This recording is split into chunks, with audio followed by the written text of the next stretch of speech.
ازاي شغلت بابجي 90 فريم على جهاز ب 6000 جنيه؟ في البدايه كنت بدور على تجميعه جديده تكون اقل من 10000 جنيه، بس طبعا ما لقيتش. رحت اشوف المستعمل واتصدمت، لقيت ان ممكن اجمع جهاز بكارت خارجي واداء ممتاز للالعاب والمونتاج ب 6000 جنيه. يلا بينا نشوف قطع التجميع.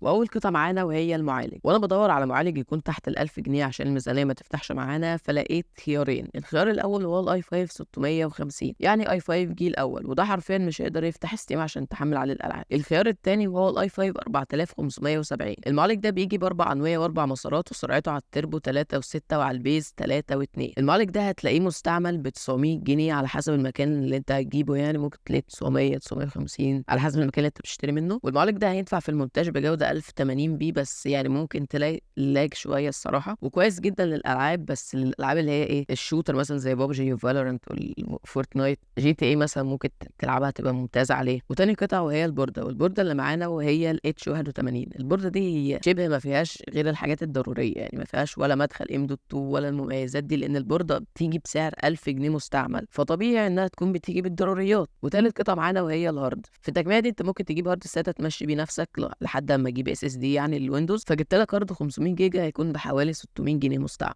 فاضل كده الرامات والكارت والباور. الرامات فانت هتجيب رامه 8 بسرعه 2666 هتلاقيها في حدود 700 جنيه اللي هي السامسونج. والباور هتجيب باور 500 واط هتلاقيه بحوالي 900 جنيه 1000 جنيه. والكيس فاحنا محتاجين اي كيس تشيل لنا التجميعه دي، فانت ممكن تجيب كيس من الكيسات المستعمله ما تعديش ال 400 جنيه. فاضل اهم حاجه كارت الشاشه. لما بصيت في سوق المستعمل لقيت 3 كروت. اول كارت هو ال 1060 نسخه ال 6 جيجا. لقيت الكارت ده في المستعمل عامل 6500 جنيه. حرفيا اتصدمت لان كنت متوقع انه هيبقى ارخص من كده. رحت اشوف نسخه ال 3 جيجا لقيتها عامله 4500 جنيه. انت متخيل كارت 3 جيجا بقى عامل 4500 جنيه؟ ده ال 1650 النسخه ال 4 جيجا كان ب 4500 جنيه جديد. متخيلين يا جماعه؟ سبت ال 1060 ورحت اشوف ال 1650. جالي الضغط حرفيا بعد ما شفت سعره. ال 1650 عامل 7000 جنيه يا جماعه مستعمل. ليه؟ يعني ليه ال 1650 يا جماعه 4 جيجا عامل 7000 جنيه بعد ما كان ب 3000 جنيه يا جماعه؟ ليه يعني ال 1650 ب 7000 جنيه ومستعمل؟ امال الجديد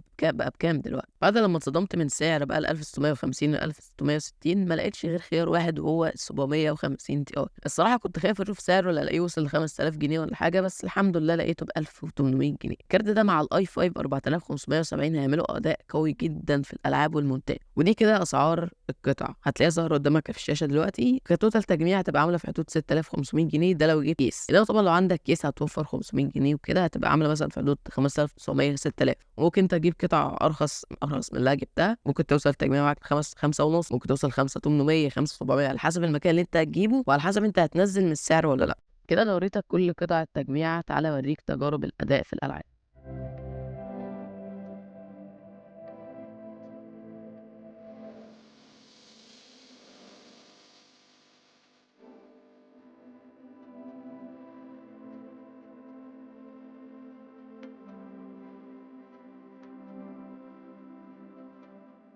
وزي ما انت شفت اداء التجميع في الالعاب، شغلت لي بابجي على 90 فريم يا جماعه. جهاز ب 6000 جنيه شغال لي بابجي على 90 فريم. طبعا هي مش اقوى اداء عشان نكون بس متفقين مع بعض، هي مش اقوى اداء، بس هتخليك تبدا في مجال الجيمنج او المونتاج. تعال بقى اقول لك ايه التطويرات اللي هتعلي من اداء التجميع. اول حاجه انك تجيب اس اس دي 120 جيجا للويندوز. طبعا مش لازم تجيب 120 جيجا، انا قصدي يعني تبدا ب 120 جيجا لان دي بتبقى اقل تكلفه، وبعدين مثلا ممكن تطور ل 256 وكده. ممكن تجيبها مثلا لو هتنزل على الويندوز برنامج بريمير على الفوتوشوب كده يعني، لان الهارد الساتا لوحده مش هيديك اداء عالي، وبالذات في الالعاب لان الالعاب بقت محتاجه سرعه قرايه وكتابه عاليه يعني. هتلاقي الاس اس دي ال 120 مستعمله في حدود ال 600 جنيه. تاني حاجه وهي انك لازم تجيب رامه 8، لان في 2024 ما ينفعش انك تشتغل على بي سي ويبقى معاك رامه 8 بس، لازم 16 وبالذات للالعاب. تالت حاجة كارت الشاشة. ال 750 تي اي مش هيأثر معاك في الأداء، بس ممكن كمان سنة هتحتاج إنك تغيره لكارت 4 جيجا. بس رأيي ما تشتريش كروت دلوقتي، لأن أسعار كروت الشاشة دلوقتي وفي سوق المستعمل يعني حرفيا غالية جدا، ما بالك الجديد بقى. فأنت ممكن تمشي نفسك ب 750 تي اي، وبعد سنة مثلا يعني تكون أسعار الكروت رخصت شوية، ممكن تجيب ال 1650 أو ال 1060